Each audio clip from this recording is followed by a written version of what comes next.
Miss হবে না আপনার পছন্দের টিভি শো। দেখুন জি5 অ্যাপে একদম ফ্রি।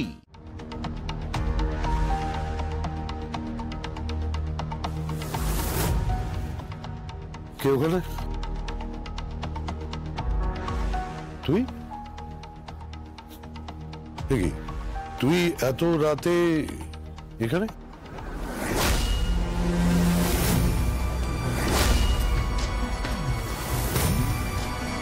কি দেখছিস তুই? না কিছু না। তুমি এতক্ষণ কোথায় ছিলে? কাজে। তুমি তো আজকে সারাদিন অফিসেও যাওনি, বাড়িতেও তুমি ছিলে না অনেকক্ষণ। তোমায় কিন্তু অনেকবার ফোন করা হয়েছে, তুমি ফোনটা একবারও রিসিভ করোনি। কি হয়েছে কাকুমণি? তুমি এভাবে সবার থেকে নিজেকে লুকিয়ে রাখছো কেন?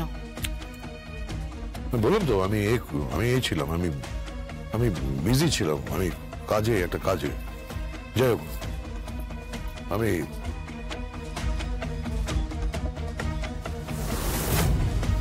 কাল সকালে তোর সঙ্গে কথা বলবো।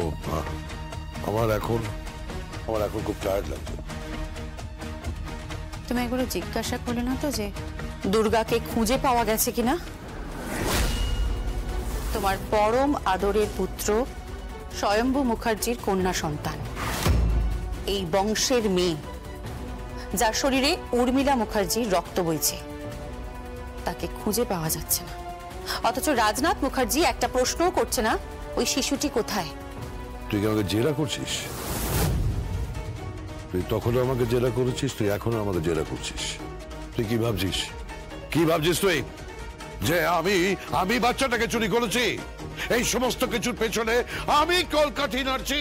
আমি সে কথা বলিনি কাকুমণি, তোমাকে আমি সে কথা বলিনি।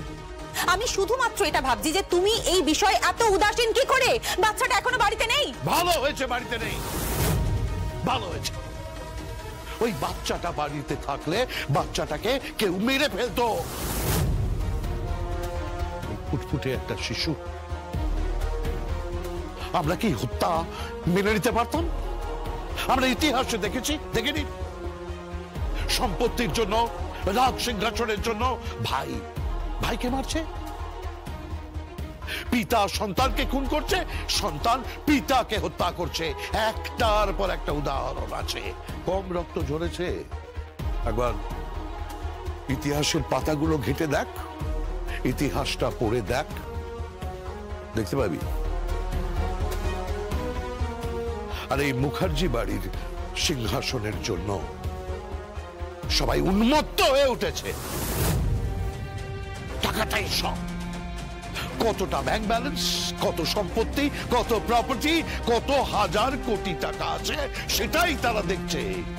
সেটাই সম্পর্কের ন্যূনতম দামটুকু তাদের নেই। হার্টলেস সবাই, হার্টলেস। তার থেকে মেয়েটা গেছে, আপদ গেছে, যেখানেই থাকুক সুখে থাকুক, ভালো থাকুক। যদি কোনো অনাথ আশ্রমে। কি বললে তুমি? জি5 ডাউনলোড করুন আর সব এপিসোড দেখুন একদম ফ্রি।